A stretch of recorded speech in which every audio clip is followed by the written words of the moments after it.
Okay, namaskar, good morning everyone. Good morning.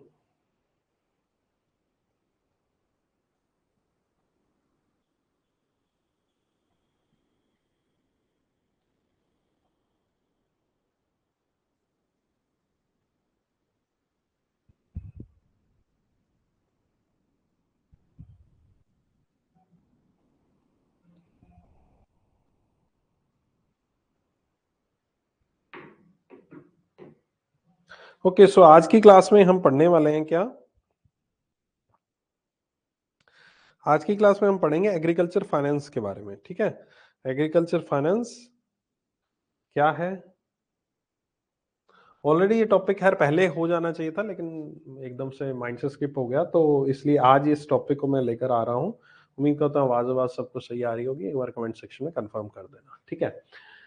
Loans and advances हमने पढ़े थे। हमने पढ़ा था कि एक बिजनेसमैन को लोन दिया जाता है, सीसी, ओडी वगैरह वगैरह, टर्म लोन दिया जाता है आपकी खुद की जरूरतों के लिए। बहुत सारे टाइप, लेटर ऑफ क्रेडिट पढ़ा था, बैंक गारंटी पढ़ा था। उसमें एक वो टाइप होता है दैट इज एग्रीकल्चर फाइनेंस, यानी कि अगर मैं किसानों को लोन देना चाहता हूं, किसानों को अगर लोन चाहिए, पैसा चाहिए उनको, तो वो उनके लिए जो लोन की सुविधा उपलब्ध है वो थोड़ी सी डिफरेंट होती है अगर मैं सीसी, ओडी, टर्म लोन वगैरह वगैरह उनकी बात करूं तो। क्यों डिफरेंट होती है? उसका बेसिक एक रीजन है कि जो किसानों की जो आमदनी होती है, जो आय है, जो इनकम है, वो इनकम सोर्स एग्रीकल्चर है। एग्रीकल्चर से वो लोग कमाते हैं, और एग्रीकल्चर से कमाने का मतलब यह है कि उनकी किसी भी तरह की फिक्स आय नहीं होती है। फिक्स आय, फिक्स इनकम पर मंथ नहीं होती है। इट डिपेंड्स कि जो क्रॉप वो ग्रो कर रहे हैं, वो क्रॉप कितने समय में ग्रो होगी, वो क्रॉप जो उन्होंने उगाई है कमोडिटी, वो कितने टाइम में सेल होगी, और साथ ही साथ बहुत सारे एक्सटर्नल फैक्टर्स हैं, लाइक द एनवायरनमेंट हुआ आपका, और क्लाइमेट कंडीशन हुआ, उनके ऊपर भी उनकी इनकम डिपेंड करती है। तो इन सब चीजों को ध्यान में रखते हुए हम ऑब्वियस है कि उनका, किसानों का लोन एक जो आम व्यक्ति को जो लोन दिया जाता है उसके साथ कंपैरिजन नहीं कर सकते, और सेम टू सेम वैसा ही प्रोडक्ट, वैसा ही इंटरेस्ट रेट, वैसे ही टेन्योर का वो उनके साथ नहीं बना सकते। तो इसके लिए इनको अलग से लोन दिया जाता है, that is known as the agriculture finance, agriculture loan. अब ये जो लोन दिया जाता है एग्रीकल्चर का, ये पर्पस क्या होता है? सबसे पहले मैं वही कहता हूं कि जब भी आप लोन की बात करते हो, सबसे पहले पर्पस आपके सामने क्लियर होना चाहिए कि पर्पस क्या है। अगर पर्पस एकदम सही तरीके से क्लियर है तो डेफिनेटली लोन जो है वो भी यहां पर सही तरीके से आपका समझ में आ जाता है कि लोन की आगे आगे क्या क्या कंडीशंस है।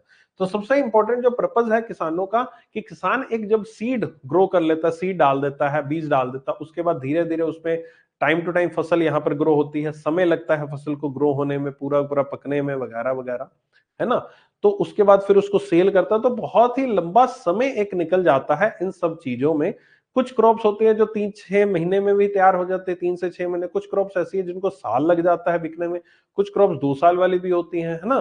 तो अलग अलग तरीके से अलग अलग किसान की एक तरीका है, और ऑब्वियस है उस जमीन में क्या चीज प्रोड्यूस होती है उसके ऊपर डिपेंड करता है। तो किसान ने जब बीज लगाया और उसके बाद मान लीजिए उसको 6 महीने लग गए उसको बेचने में, तो 6 महीने के बीच में तो किसान का कोई भी आमदनी का कोई सोर्स ही नहीं। किसान अपनी रोजमर्रा की जो जरूरतें हैं, जो घर की चाहे जरूरत हो या फिर खेत की जो जरूरत हो, चाहे उसके पास फर्टिलाइजर लगाना है या और भी जो खर्चे हैं, वो खर्चे कहाँ से पूरे करेगा? तो इन्हीं सभी खर्चों को पूरा करने के लिए किसान को यहाँ पर लोन दिया जाता है। किसान को जो एग्रीकल्चर फाइनेंस दिया जाता है, दो तरीके के लोन होते हैं। एक होता है केसीसी, किसान क्रेडिट कार्ड। दूसरा होता है केजीसी, किसान ग्रीन कार्ड। जो केसीसी लोन होता है उसको आप समझ सकते हो जैसे बैंक, जैसे हम किसी बिजनेसमैन को कैश क्रेडिट लिमिट देते हैं, सेम ये उसी तरह से काम करता है।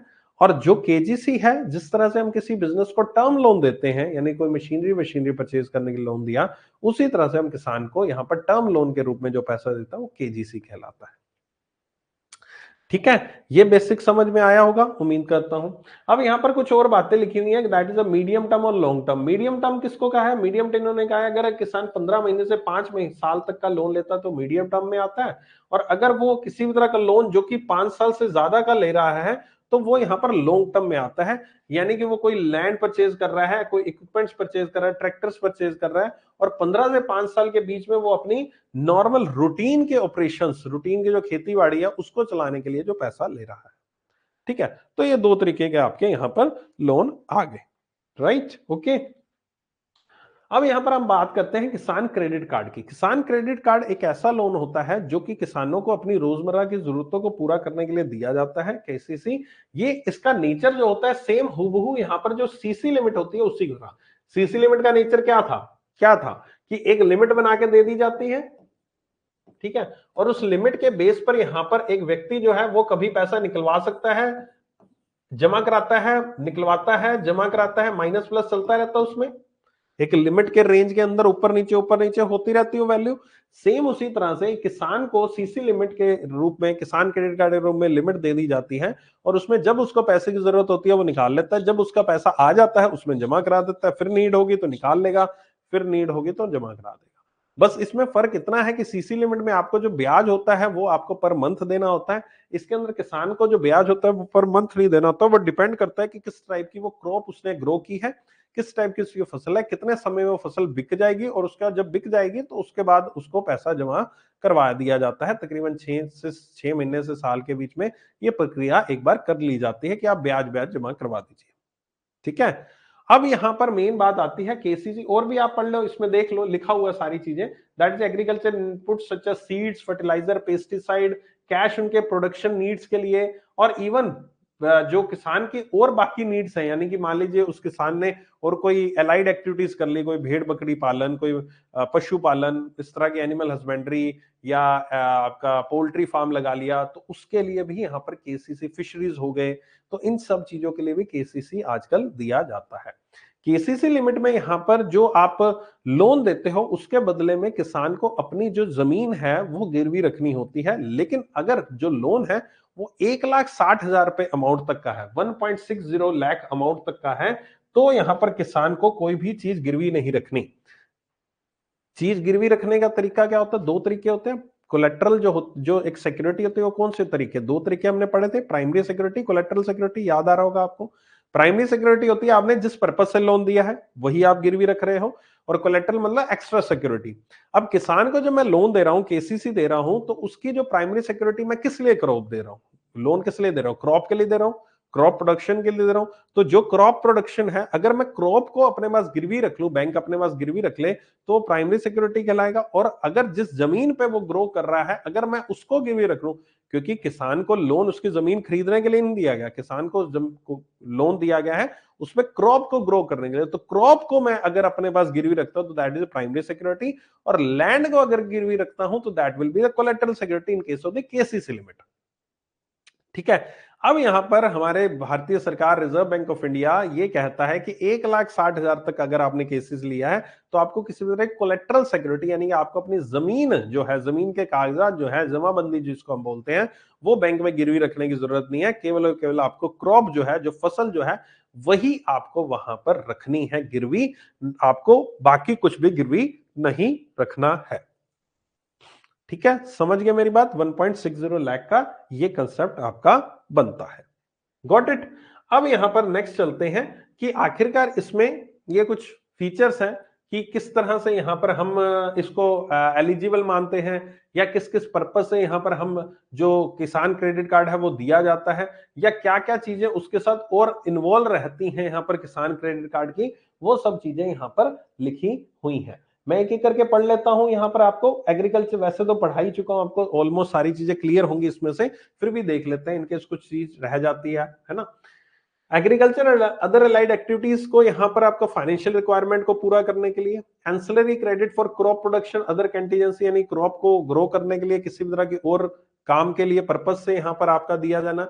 Investment credit for agriculture requirement such as dairy animals, pump sets etcetera, उसके लिए यहाँ पर पैसा देना। यहाँ पर मार्केटिंग लोन्स, कोई और आपको कोई आगे पैसा लगे, क्रॉप यहाँ पर मार्केट करनी है, कहीं पर और भेजनी है ना उसको, उसका एक्सपेंसेस। पोस्ट हार्वेस्ट, हार्वेस्ट के बाद के खर्चे वगैरह। इंश्योरेंस आपको अगर लेना है उसके लिए, तो इंश्योरेंस के लिए यहाँ पर जो है वो पैसा दिया जाता है। ऑल फार्मर हुआ किसान क्रेडिट कार्ड के लिए एलिजिबल होते हैं, वो डेबिट कार्ड के लिए भी एलिजिबल होते हैं, किसान क्रेडिट कार्ड। ये किसान क्रेडिट कार्ड जो शब्द है, इस शब्द को यहाँ पर आपका क्रेडिट कार्ड से लिंक मत करना। किसान क्रेडिट कार्ड, अच्छा सर क्रेडिट कार्ड वो वाला क्रेडिट कार्ड होगा जो हमारे पास क्रेडिट कार्ड होता है एचडीएफसी वगैरह वगैरह जो आपने समझाया था, वो नहीं। ये जस्ट एक नाम है, एक नाम है। इट्स नॉट लाइक कि उनको कोई कार्ड दिया जाता है, उनको कार्ड नहीं दे देता, क्रेडिट कार्ड नहीं दिया जाता है, नाम दे रखा है उसको, हाँ नाम दे दिया जस्ट। लेकिन ये वाला क्रेडिट कार्ड और वो वाला जो फिजिकल क्रेडिट कार्ड होता है, दोनों डिफरेंट है। हाँ, अगर किसान क्रेडिट कार्ड ने लोन ले रखा है, अगर वो लिमिट बना रखी है, तो उसको उस अकाउंट का एक डेबिट कार्ड जरूर दिया जाता है। जैसे आपको सेविंग अकाउंट में डेबिट कार्ड मिलता है ना, वैसे किसान को भी उसके केसीसी अकाउंट में एक डेबिट कार्ड मिलता है, जिसके थ्रू वो एटीएम के थ्रू भी पैसा निकलवा सकता है। ठीक है, okay. Facility of revolving credit is available for any amount of withdrawal and repayment made within the credit limit. Revolving credit मतलब बार बार आप पैसा उठा सकते हो, जमा कराया पैसा उठा लो, जमा कराया पैसा उठा लो, ये होता है। Based on the annual review, bank will determine the validity of the existing credit card. इसको पढ़ने से पहले मैं आपको थोड़ा सा और चीजों के बारे में बता दूं, फिर इसके ऊपर हम आएंगे। यहाँ पर लिखा हुआ है कि नहीं, ठीक है चलो। यहाँ पर बेसिकली ये एलिजिबिलिटी है, यही मैं समझा देता हूं, ठीक है। ये एलिजिबिलिटी यहां पढ़ लो, इस ये लोग एलिजिबल होते हैं। देखो, जब एक केसीसी दिया जाता है तो वो कैसे यहां पर डिटरमाइन कैसे किया जाता है, केसीसी निकाला क्या जैसा जाता है, ठीक है। सबसे पहले तो आपकी एक जमीन होती है, लैंड होती है, लैंड का कोई एरिया होता है। अब लैंड का जो एरिया है वो अलग अलग स्टेट्स में अलग अलग नामों से जानता है। कुछ स्टेट्स में इसको बिग्गा कहते हैं, ठीक है, कुछ स्टेट में इसको मरला कहते हैं, कुछ स्टेट में हेक्टेयर में इसको आंकलन किया जाता है। हर एक स्टेट का अपना अपना तरीका है इसको यहां पर आंकलन करने का, एरिया को। तो हम उस स्टेट के ऊपर यहां पर बात नहीं करेंगे किस स्टेट का। मान लीजिए मैं बीघा उठा लेता हूं, जस्ट एग्जांपल। मेरे पास 10 बीघा लैंड है, मेरे पास 10 बीघा लैंड है, ठीक है।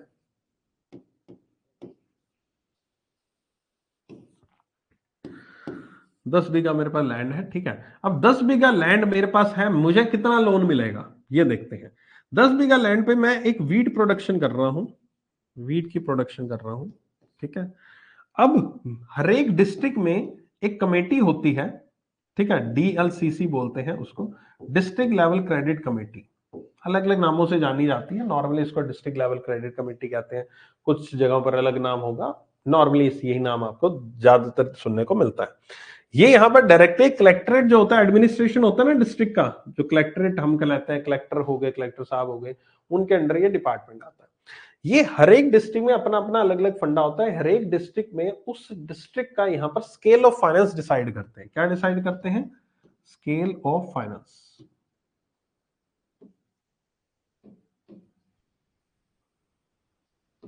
स्केल ऑफ फाइनेंस क्या होता है? स्केल ऑफ फाइनेंस होता है कि यहां पर आपका एक पर्टिकुलरली एक बिग्गा में, मैं बिग्गा की बात करूं तो एक बिग्गा की स्केल ऑफ फाइनेंस के हिसाब से बताऊंगा कि एक बिग्गा में वीट को ग्रो करने का कितना स्केल ऑफ फाइनेंस होना चाहिए।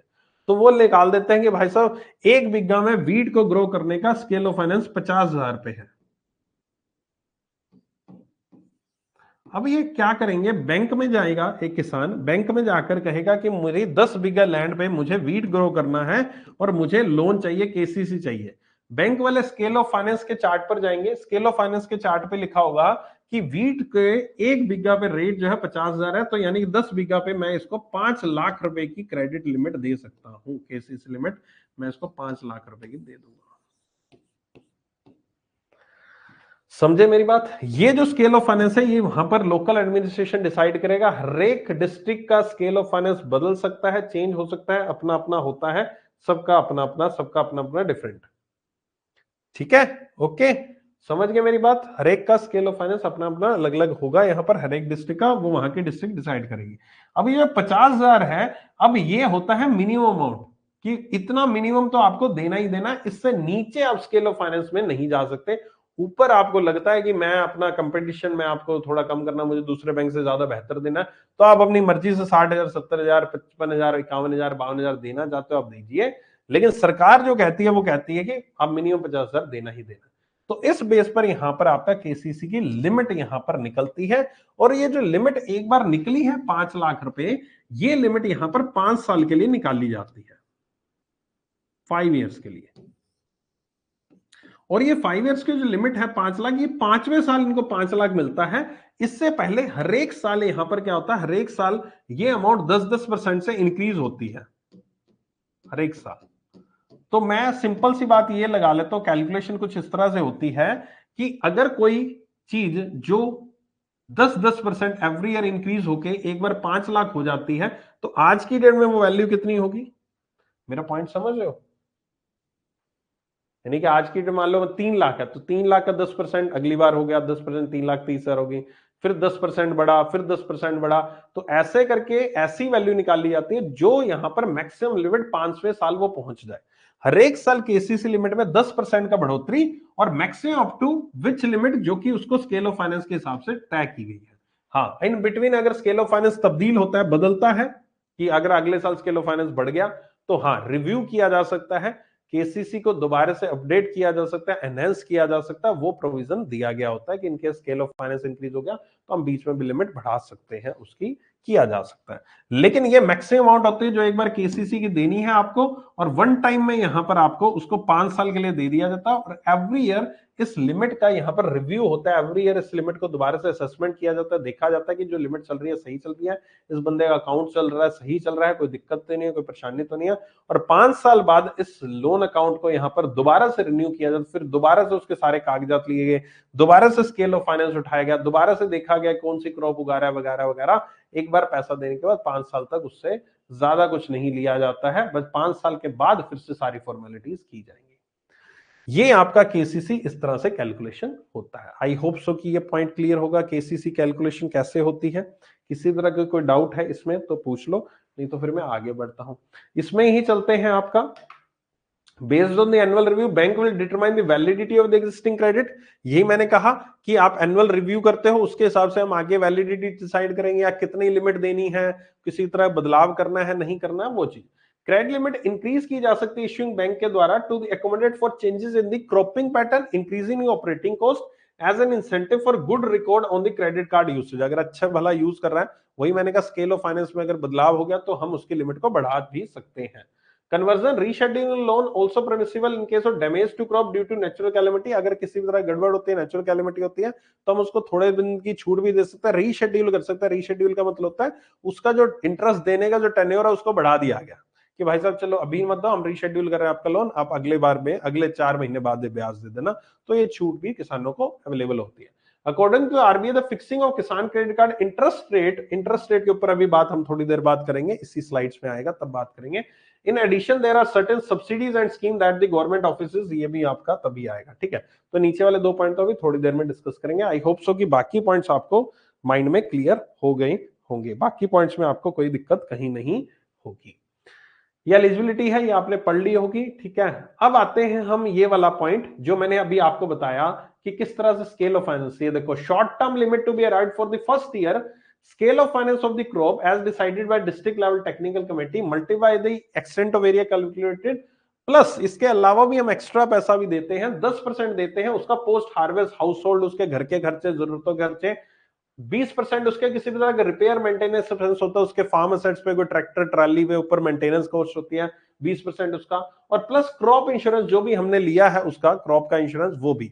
तो ये सब चीजें मिलाने के बाद जो मैंने अभी आपको जैसे 5 लाख बताया, 5 लाख के ऊपर 10%, 20% और क्रॉप इंश्योरेंस का पैसा भी उसको लिमिट के साथ ही दे दिया जाता है, उसको अगर चाहिए तो। अगर वो कहता है मुझे पैसा चाहिए तो हम दे देते हैं, उसके ऊपर अब ओवर एंड अबव भी ये चीजें कैलकुलेट करके दे देते हैं। पहले साल आपको मिल गई, अगले साल और उसके अगले साल यहां पर first year plus 10% of the limit, अगले साल फिर 10-10%, जैसे मैंने आपको बताया ना एवरी ईयर ये लिमिट 10-10% यहां पर इंक्रीज होती रहती है, ठीक है। एवरी ईयर ये 10-10% लिमिट इंक्रीज होती है, तो ये यहां पर एक मैक्सिमम टेन्योर तक पहुंच जाती है 5 साल बाद। For cultivating more than 1 crop a year. अगर कोई व्यक्ति जो है 1 क्रॉप से ज्यादा उगाना चाहता है, अब ऑब्वियस है अभी फिलहाल मैं एक ही क्रॉप उगा रहा हूं, अगर मैं 1 क्रॉप से ज्यादा उगाना चाहता हूं तो यहां पर स्केल ऑफ फाइनेंस भी तो वेरी कर सकता है उसका। So limit is to be fixed as above depending upon the crops cultivated as proposed cropping pattern for the first year plus an additional 10% of the limit. फिर उसके बाद यहां पर स्केल ऑफ फाइनेंस इंक्रीज होगा for every second, third, fourth, fifth year. It is assume that farmer adopt the same cropping pattern for the 4 years, and in case the cropping pattern adopted by farmer is changed, the limit may be reworked। Okay, तो ये कह रहा है कि अगर एक crop से ज्यादा उगाता है तो वही सेम कंडीशन ही है, नथिंग इंपॉर्टेंट, कि एक क्रॉप से ज्यादा उगा रहा है तो वही स्केल ऑफ फाइनेंस रिवाइज होगा, जितना एरिया पे जो क्रॉप उगाई जा रही है उतने क्रॉप पे उसको उसका केसीसी मिलेगा, वगैरह वगैरह, यही चीज लिखी हुई है यहाँ पर। ठीक है। अब यहां पर एक मार्जिनल फार्मर होते हैं, marginal farmer, small marginal farmers, large farmers, हम इस तरह से डिफाइन करते हैं। तो उसमें एक कैटेगरी होती है मार्जिनल फार्मर की। मार्जिनल फार्मर को यहां पर आपका किया जाता है, केसीसी दिया जाता है, may be provided on the land holding crop. उनको 10,000 रुपए से लेकर 50,000 रुपए तक का यहां पर एक लिमिट दी जा सकती है। मार्जिनल फार्मर होते कौन है? जिनके पास यहां पर आपका 1 हेक्टेयर तक यहां पर लैंड होता है, जो कि हम 2.5 एकड़ के बराबर कहते हैं। अगर उनके पास 2.5 एकड़ तक लैंड है, 1 हेक्टेयर तक का लैंड है, उनको मार्जिनल फार्मर कहते हैं। उनको 10,000 से 50,000 का लोन दिया जा सकता है। और अगर कोई भी एक किसान जिसके पास 1 हेक्टेयर से 2 हेक्टेयर का बीच में यहां पर आपका जमीन है, तो उसको स्मॉल फार्मर आपका कहते हैं। ठीक है, उससे बियॉन्ड तो लार्ज फार्मर हो गए। तो marginal farmer, small farmer. Small farmer कौन होते हैं? 1 से 2 हेक्टेयर के बीच में। मार्जिनल फार्मर होते हैं जिनके पास 1 हेक्टेयर का लैंड होता है, बहुत कम एरिया होता है 1 हेक्टेयर, इतना बड़ा बहुत ज्यादा एरिया नहीं होता। अच्छा, अब मैंने केसीसी की बात तो कर ली, अब मैं बात कर रहा हूं आपको केजीसी, दैट इज द किसान गोल्ड कार्ड। अब किसानों को यहां पर लोन केवल और केवल अपने यहां पर किसान क्रॉप को ग्रो करने के लिए चाहिए होता है। इसके अलावा भी किसानों को लोन चाहिए हो सकता है। उनको किसी तरह इक्विपमेंट परचेज करने हैं, tractor, trolley, sprinkler, irrigation system purchase करना है। लाइक भी अभी ड्रोन्स भी आ चुके हैं, ड्रोन्स से थ्रू फर्टिलाइजर छिड़का जाता है, तो वो अगर परचेज करने हैं तो उसके लिए अब वो क्या चीज है? वो एक असेट है। और मैंने आपको बताया था कि असेट को परचेज करने के लिए क्या चीज चाहिए? तो असेट को परचेज करने के लिए आपको यहां पर क्या चाहिए? टर्म लोन मिलता है। यानी कार परचेज करनी है लंबे समय के लिए, है ना, कार परचेज असेट है आपकी, तो टर्म लोन मिलेगा। हाउस परचेज करना है, टर्म लोन मिलेगा। तो किसी भी तरह की डेली रूटीन के ऑपरेशन के लिए पैसा चाहिए, वो आपकी लिमिट में बनती है। और जो आपको लॉन्ग टर्म के लिए आपको कोई असेट परचेज करनी है, उसके लिए टर्म लोन दिया जाता है। तो किसानों को जो टर्म लोन दिया जाता है उसको हम किसान गोल्ड कार्ड कहते हैं। मैंने शायद गोल्ड कार्ड या ग्रीन कार्ड शायद आपको बताया था, किसान गोल्ड कार्ड बोलते हैं इसको, किसान गोल्ड कार्ड। मुझे याद नहीं, मैंने पहले आपको ग्रीन शब्द बोल रहा था कि गोल्ड ही बोल रहा था, एक बार कंफर्म करना। अगर पहले मैं ग्रीन बोल रहा था तो गोल्ड कर लेना, मतलब गोल्ड है वो, मतलब शायद गलती से ग्रीन बोल रहा हूँ मैं काफी देर से। किसान गोल्ड कार्ड, ठीक है। तो ये केजीसी आपका टर्म लोन के पर्पज से दिया जाता है। ये भी इसकी असेसमेंट भी वैसे होती है, किसान का कितना स्केल ऑफ फाइनेंस है, स्केल ऑफ फाइनेंस से उसकी इनकम निकल जाएगी कि इतना इतना इनकम है और इतनी इनकम ये अर्न कर लेगा, आपका उम्मीद है इतना एक्सपेक्टेड फिगर है, उसके हिसाब से उसकी ईएमआई जो भी बनती है किसान की वो बना दी जाएगी। और किसान की ईएमआई जो होती है वो ईएमआई नहीं होती, मतलब मंथली नहीं होती है, वो 6 महीने या साल भर बाद की बनाई जाती है। मतलब साल भर वो इकट्ठा पैसा चुकाना चाहे, क्योंकि किसान को एक साथ ही पैसा आएगा, तो इकट्ठा पैसा चुकाना चाहे तो कुछ चुका सकता है। 6 महीने में करना चाहे 6 महीने में, 3 महीने में करना चाहे 3 महीने, साल में करना चाहे साल में, वो उसकी मर्जी है। ठीक है, लेकिन नॉर्मली मैंने जो किसानों को लोन दिए थे तो उसमें मैंने ये देखा था मैक्सिमम किसान जो है 6 महीने या साल की ही ईएमआई आपकी बनवाते हैं। वो एक साथ पैसा देने में बिलीव करता है, वो महीने का नहीं देते। ठीक है, अच्छा ग्रीन बोला था, ठीक है, उसको गोल्ड बोल लेना। मैंने ग्रीन बार बार, वही मेरे को एकदम से दिमाग में आया, मैं शायद ग्रीन बोल रहा था। किसान गोल्ड कार्ड होता है वो। ठीक है, green card is different thing. Green card भी होता है एक, वैसे किसान ग्रीन कार्ड भी होता है। और उसमें यहाँ पर वो एक वेरिएंट होता है केसी से, वो कुछ बैंक्स में होता है ना, वो बैंक के प्रोडक्ट में आ गया है ना, वो पर्टिकुलरली ओवरव्यू उसका नहीं है कुछ भी। तो यहां पर वही चीज लिखी है कि असेट को हमें परचेज करना है, उसको एक्वायर करना है, तो लोन की लिमिट बना दी जाती है on proposed investment during the 5 year period and bank perception the repaying capacity क्या रहेगी फार्मर की। क्लियर है? ये सिंपल सी बात है टर्म लोन का फंडा। अब नेक्स्ट चलता है इंश्योरेंस। अब इंश्योरेंस भी यहां पर किसानों को मिलता है, उनके पर्सनल एक्सीडेंट इंश्योरेंस भी दिया जाता है किसानों को यहां पर। 50,000 इन event of death and 25,000 in event of उनका एक्सीडेंट अगर होता है, तो उनको किसानों को यहां पर एक लोन की सुविधा, पर्सनल एक्सीडेंट इंश्योरेंस स्कीम होती है, ऑलमोस्ट सभी बैंक्स की, ये किसानों को उनके केसीसी के अंदर ही दे दी जाती है कि अगर आपकी किसी भी तरह डेथ होती है तो 25,000 रुपए, अगर सॉरी 50,000 रुपए, और अगर डिसेबिलिटी होती है तो 25,000 रुपए का आपको यहाँ पर मिलेगा। क्या मिलेगा? एक इंश्योरेंस मिलेगा आपको, ठीक है, कवरेज मिलेगा। अब यहां पर आते हैं प्रधानमंत्री फसल बीमा योजना, ये तो किसान की खुद की हो गई। अब बात आती है फसल बीमा योजना, यानी कि फसल के इंश्योरेंस की बात करते हैं। तो उसके तहत यहां पर प्रधानमंत्री फसल बीमा योजना जो है, ये काफी ज्यादा पॉपुलर स्कीम है आपकी किसानों के मामले में। इस स्कीम के में यहाँ पर आपका किसानों को हर एक तरह की यहाँ पर इंश्योरेंस सर्विस प्रोवाइड की जाती है। अगर आप एक किसान हो और अगर आप अपने फसल को अगर कुछ होता है नेचुरल कैलेमिटी की वजह से, तो उसका नुकसान जो है, उसकी भरपाई जो है इस स्कीम के द्वारा की जाती है। बस इसमें यहाँ पर प्रधानमंत्री जो फसल बीमा योजना 2016 में शुरू की गई थी, और ये यहाँ पर वन नेशन वन स्कीम के तहत, और इसने पुरानी जितनी भी स्कीम्स थी, पुरानी स्कीम्स बहुत सारी थी, ये नाम भी लिखे हैं पुरानी स्कीम के, अलग अलग चीजों पे, अलग अलग राज्यों में, अलग अलग शहरों में यहाँ पर अलग अलग स्कीम्स रोटेट की जाती थी, तो उन्होंने सारी स्कीम्स को बंद करके केवल एक स्कीम लॉन्च करी थी 2016 में, प्रधानमंत्री फसल बीमा योजना, सिंगल एक स्कीम। अब इस स्कीम के तहत यहाँ पर आपका जो कि ministry of agriculture cooperation farmer welfare के द्वारा यहाँ पर इसको चलाया जाता है। इसमें अगर फसल को नुकसान होता है तो उसको सम एश्योर्ड मिल जाता है। अब इसमें मेन बात आती है कि प्रीमियम कितना देना पड़ेगा। तो प्रीमियम इसमें होता है कि उनको अपना प्रीमियम जो है, खरीफ, अगर खरीफ क्रॉप है तो 2%, राबी क्रॉप है तो 1.5%, कमर्शियल क्रॉप है 5%, हॉर्टिकल्चर क्रॉप है तो 5%, ये यहां पर उनको प्रीमियम देना पड़ता है। फॉर एग्जाम्पल पढ़ लेते हो तो आपको समझ में आ जाएगा। For example, farmer has a sum of 35,000 और 1 hectare of land insured, the premium charge by insurance company is 4,000, premium उससे 4,000 रुपीज चार्ज किया जाएगा। In this scenario, farmer grow kharif crop on the insured land, then he is required to pay 2% of the premium, that is 800, while the remaining amount of 1,600 will be paid by the state and the central government. Point समझ में आया मेरा, क्या नहीं आया?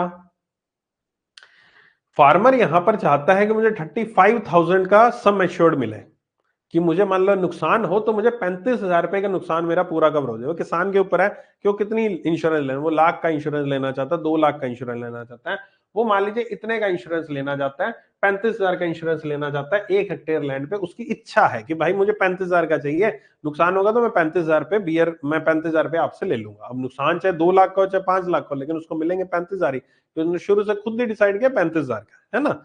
ठीक है, तो 35,000 रुपए उसकी फसल है, वैल्यू है उसकी फसल की। फॉर एग्जांपल 1 हेक्टेयर पे उसके 35,000 की वैल्यू है ना, उसने उतने पे प्रीमियम लिया, तो 35,000 पे यहाँ पर जो कंपनी का प्रीमियम बनता है, जो कंपनी प्रीमियम चार्ज करती है, जो कंपनी यहाँ पर इंश्योरेंस देती है, वो कंपनी प्रीमियम चार्ज कर रही है 4,000 रुपए। कंपनी प्रीमियम चार्ज कर रही है 4,000 रुपए, उसका प्रीमियम है कंपनी का।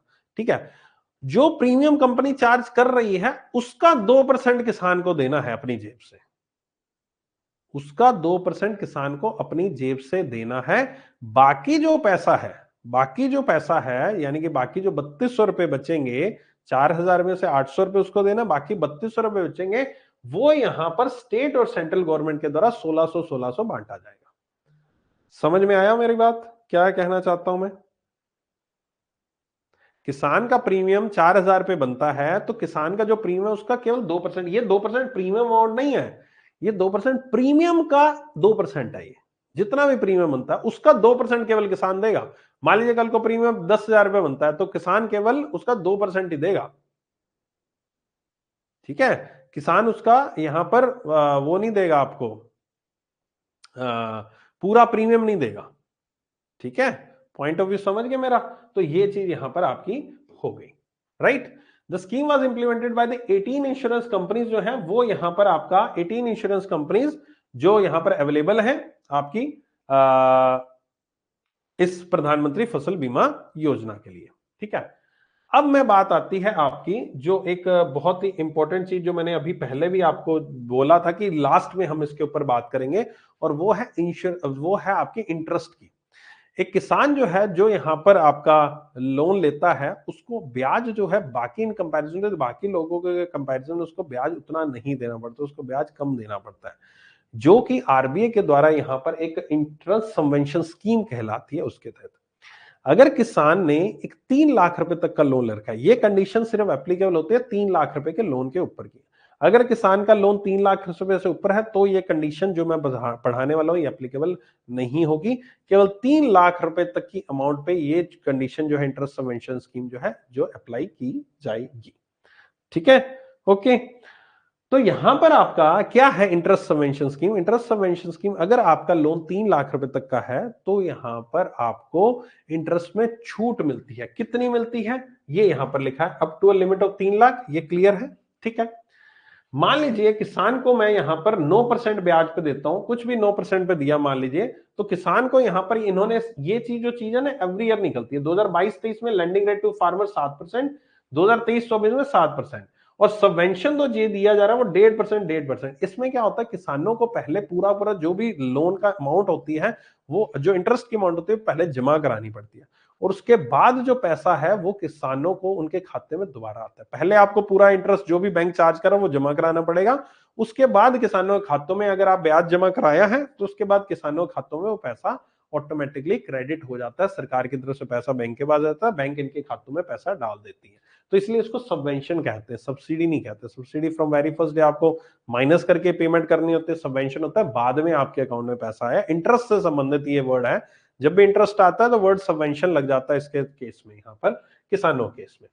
ठीक है, लेकिन ये इसके अलावा 1.5% की जो छूट मिलती है ना किसानों को, ये 1.5% के अलावा भी किसानों को 3% की छूट और मिल सकती है।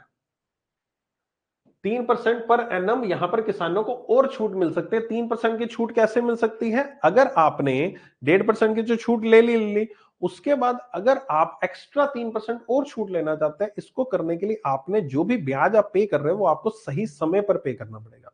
अगर ब्याज आप रेट जो इंटरेस्ट जमा करा रहे हो वो सही समय पर, जो बैंक की जो वैल्यू है कि भाई 6 महीने में जमा कराना है, तो अगर 6 महीने में सही टेन्योर पे जमा करा रहे हो, समय से पहले जमा करा रहे हो, अगर आपका जो चलन है, जो खाते में जो रोटेशन है, खाते में जमा कराना, पैसा निकलवाना, वो बिल्कुल सही तरीके से चल रहा है, आपका कोई भी डिफॉल्ट नहीं है, कोई भी आपने इंटरेस्ट चुकाने में कोई यहाँ पर चूक नहीं की है, तो आपको सरकार की तरफ से एक्स्ट्रा बेनिफिट 3% के रूप में और मिलता है। 3% के रूप में और मिलता है। तो इफेक्टिवली जो रेट है जो किसानों को पड़ता है वो 4% पे यहां पर आपको लोन मिल जाता है। तो केवल 4% पे ही आपको लोन मिल जाता है अगर आपका ढंग से आप पे कर रहे हो। वैसे तो 7%, 1.5% उस पर, मतलब 1.5% के बाद छूट के बाद 7% पड़ता है, यानी किसानों को लोन 8.5 पे मिलता है। 1.5% छूट सरकार की तरफ 7% हो गया, 7% में 3% और मैं कम कर देता हूं तो किसानों को 4% पर ही लोन पड़ता है, लेकिन उनकी वैल्यू 3 लाख तक की होनी चाहिए। अगर मान लीजिए इनका लोन जो है 10 लाख का है, किसी किसान का लोन 10 लाख रुपए का है, तो इस केस में क्या होगा, तो इसकी जो 3 लाख रुपए तक की वैल्यू है ना, उसमें तो इसको ये 4% भी पड़ेगा, लेकिन बाकी 7 लाख की जो वैल्यू है उसमें 8.5% पे पड़ेगा। ठीक है, समझ गए? 3 लाख तक की वैल्यू का तो 4% पे पड़ेगा, लेकिन बशर्ते वो सही तरीके से जमा कराए तो। और फिर जो 3 लाख से ऊपर जितनी वैल्यू है, 7 लाख जो वैल्यू उठाई है और 7 लाख है उसके पास लोन उठा रखा है उसने किसी से, उस पे वो पूरा जो जो मार्केट रेट है, जो 8.5% जो किसानों को लगता है उस पे लगेगा। ये एक प्रोविजन यहां पर दे रखा है। ठीक है, ओके। यहां पर दे रखा है 3 लाख की तो ओवरऑल लिमिट है, लेकिन 2 लाख की उसके अंदर सब लिमिट है कि उसमें से पैसा एनिमल हस्बेंड्री, डेयरी, फिशरीज के लिए 2 लाख रुपए से ऊपर ना उठाए हो पैसा, है ना। अगर वो पैसा भी 2 लाख से ऊपर उठाया तो फिर वो भी एक लिमिट कट जाती है कि भाई साहब 3 लाख मान लीजिए साला का सारा डेयरी फार्मिंग के उठा रखा है, तो उसमें 2 लाख पे इंटरेस्ट सबवेंशन मिलेगा, फिर 1 लाख पे नहीं मिलेगा। क्लियर है सारी की सारी चीजें? तो मेरी तरफ से एग्रीकल्चर फाइनेंस का चैप्टर कंप्लीट हो चुका है। इसमें जो चीजें मैंने समझानी थी सारी समझा दी। इनकेस कोई डाउट है तो पूछ लो, नहीं तो मेरी तरफ से आज की क्लास एंड है।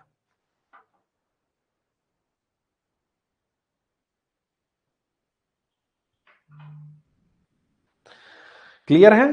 बता दो कुछ डाउट है तो।